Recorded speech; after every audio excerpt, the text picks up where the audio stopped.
The long and short of it is make sure you're going to buy it frozen. Okay, I'll make it in 60 seconds or less. I don't like eating let's put it this way. I like eating a duck because the meat is tastier. The cholesterol level is super high, so I don't eat it but once or twice a year. So that's something to think about if you're an older person and you're watching your saturated fats. The duck has a high amount of saturated fats, obviously, because it's a waterfowl. Waterfowl need insulation because they're living in water. You understand that, right?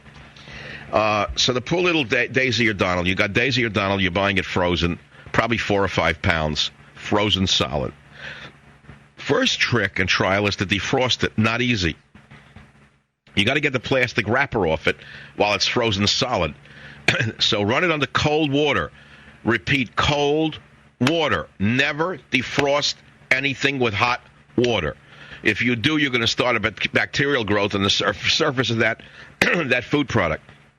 The minute you can get the plastic off, obviously take it off, save the recipe. Then you want to run the cold water, especially on the cavity, to try to get the gizzard out because it's frozen solid in there. It's as solid as a rock. It's like an Englishman after chocolate. And so you have to use a lot of cold water. Okay, now, truthfully, I used my microwave to defrost it. It worked fine. It worked fine. Didn't cook it. It defrosted it. Got the gizzard out, washed it thoroughly, dried it thoroughly, salt and pepper, some lemon, blah, blah, blah. Now, you put it on a tray with a rack. And the trick is first started at 450 or 4 1/4 for 15 minutes. You want to really get that heat into that bird. Now, you can stuff it if you want. I didn't bother because, well, I put some parsley in there because I find the stuffing sucks too much of the heat out of the animal, out of the oven, rather, and it distorts the cooking. 450, 15 minutes only. Then go to about 375 at about 12 minutes a pound. About another hour, and you got a duck. Now, of course, along the way, you want to baste. If you want the skin to be crisp, you want to baste it constantly with the drippings. I understand it's fat, but it gives it the flavor. And if you want it to be duck de l'orange with the orange flavor on the skin, the way the Frenchies do it, there are many recipes. My mother's simplest recipe, which I used, was simply orange juice all over the surface. It worked very well. It's a very mild taste.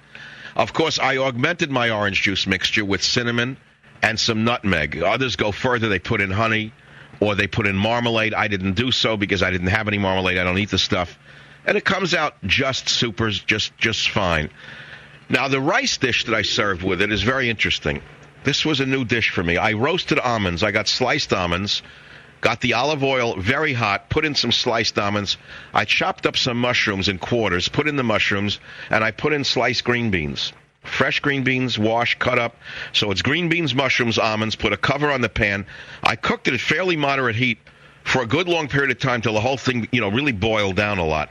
That became my stock for the liquid I was going to put into the pot. I then cooked the rice Spanish style. We in America cook our rice in a hospital style with water. It's bland. It's white rice, tasteless.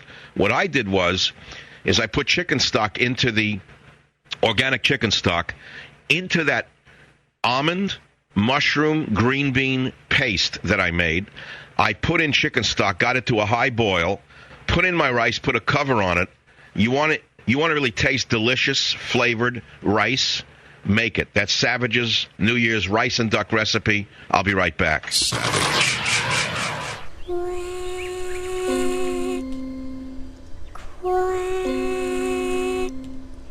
I'm a duck.